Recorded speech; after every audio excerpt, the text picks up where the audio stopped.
दोस्तों, दुनिया में ऐसी बहुत सी जगह है और बहुत से प्रांत हैं जिनके बारे में शायद हम जानते भी नहीं हैं। तो चलिए आज हम आपको ऐसी ही एक खास जगह से रूबरू करवाते हैं। दोस्तों, वेरबो दुनिया की भीड़ से दूर बसा एक पारंपरिक गांव है जिसे देखने के बाद लाखों लोगों की आंखें मानो सुकून महसूस करने लगी हों। इसकी प्राकृतिक सुंदरता को शब्दों में बयां कर पाना मुश्किल सा है। आपको यकीन करना थोड़ा मुश्किल होगा कि ये वेरबो गांव समुद्र तल से 1200 मीटर की ऊंचाई पर बसा हुआ है और दुनिया में ऐसी कम ही जगह है जो इतनी ज्यादा ऊंचाई पर बसाई गई है। इसीलिए तो वेरबो गांव को बादलों के ऊपर बसा हुआ गांव कहा जाता है। इंडोनेशिया कई द्वीपों से मिलकर बना देश है और उन्हीं में से एक द्वीपों की श्रृंखला है फ्लोरेस आइलैंड, जो नुसा तेनगारा द्वीप समूह में आता है। साल 2012 27 अगस्त को यूनेस्को द्वारा इस गांव को इसकी परंपरा के अनुसार टॉप अवार्ड से बैंकॉक में सम्मानित किया गया था। इस गांव की सबसे मुख्य विशेषता है इनके अनोखे घर, जिन्हें ये लोग मबारू नियांग कहते हैं। ये घर देखने में शंकु आकार के होते हैं, जैसे एक बड़ी सी टोपी जिसे बच्चे अपने जन्मदिन पर लगाते हैं। इन घरों की छत सीधा जमीन को छूती है और छत से नीचे जमीन तक पूरी तरह से लौंटार छप्पर से ढके हुए हैं। ऐसा प्रतीत होता है कि एक समय में इस क्षेत्र में इस प्रकार के घर काफी आम थे, लेकिन आज ये केवल यही गांव है जो ठेठ मंगराई पारंपरिक घर को बनाए रखता है, जिसके बिना ये अनोखे घर पूरी तरह से बेकार हो जाते हैं।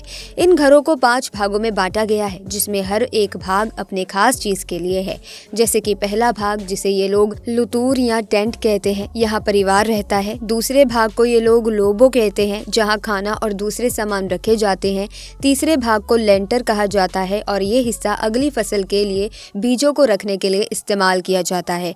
चौथा भाग को लैंपा राय कहा जाता है, जिसे सूखे से बचने के लिए खाद्य पदार्थ रखने के लिए इस्तेमाल किया जाता है। और आखिरी में 5वां और घर का सबसे ऊपरी भाग आता है, जिसे हैकांग कोडे कहा जाता है। ये लोग इस भाग को सबसे पवित्र मानते हैं और यहाँ अपने पूर्वजों को प्रसाद चढ़ाते हैं।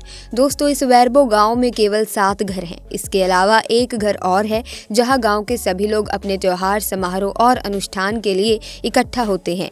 कैथोलिक धर्म को मानने वाले लोग यहाँ रहते हैं, लेकिन कुछ परिवार पुरानी मान्यताओं को भी अपनाते हैं। इस घर में ऐतिहासिक ढोल रखे गए हैं जो सैकड़ों साल पुराने हैं। इस गांव के लोग पीने का पानी झरनों और पहाड़ों से उत्पन्न होने वाले पानी के रूप में उपयोग करते हैं। इस वेरबो गांव में कुल मिलाकर 44 लोग रहते हैं, जिनकी मुख्य रूप से आय कृषि है और ये लोग कॉफी, लौंग और चेरी उगाते हैं। इस गांव की महिलाएं इन कामों में पूरी तरह से सहयोग करती हैं। आज भी वेरबो गांव के लोग अपना जीवन पूर्वजों के सिद्धांतों पर जीने में यकीन रखते हैं। यहाँ आपको कोई भी मशीन, मोबाइल, इंटरनेट, सड़क और गाड़ी नहीं देखने को मिलेगी। आज भी ये लोग सैकड़ों साल पहले के तरीकों को अपनाते हुए प्रकृति के सहारे ही जीते हैं। गांव के लोग मक्का और कसावा खाना पसंद करते हैं, लेकिन गांव के आसपास वे कॉफी, वैनिला और दालचीनी के पौधे लगाते हैं, जिन्हें वे लगभग 15 किलोमीटर दूर स्थित बाजारों में बेचते हैं, गांव से दूर। हालांकि हाल ही में वेरबो अंतर्राष्ट्रीय इकोटूरिज्म उत्साही लोगों के लिए एक पर्यटन स्थल के रूप में लोकप्रियता में बढ़ गया है और इससे गांव के आर्थिक कल्याण में वृद्धि हुई है। वेरबो के लोग उन आगंतुकों का गर्मजोशी से स्वागत करते हैं जो उनके गांव को देखना चाहते हैं और उनके सरल पारंपरिक जीवन का अनुभव करना चाहते हैं। कुछ सालों में जब बाहरी लोगों ने इस गांव के बारे में जाना तो वो यहाँ टूरिस्ट बनकर आए और कुछ दिन रहने के बाद उनका कहना था कि इससे पहले कभी भी ऐसा उन्होंने अनुभव महसूस नहीं किया। शांति और प्राकृतिक सुंदरता के एहसास इससे बेहतर कहीं और हो ही नहीं सकता। यहाँ के लोग काफी मिलनसार होते हैं और बाहर के लोगों को एक अलग दुनिया का एहसास करने में साथ देते हैं।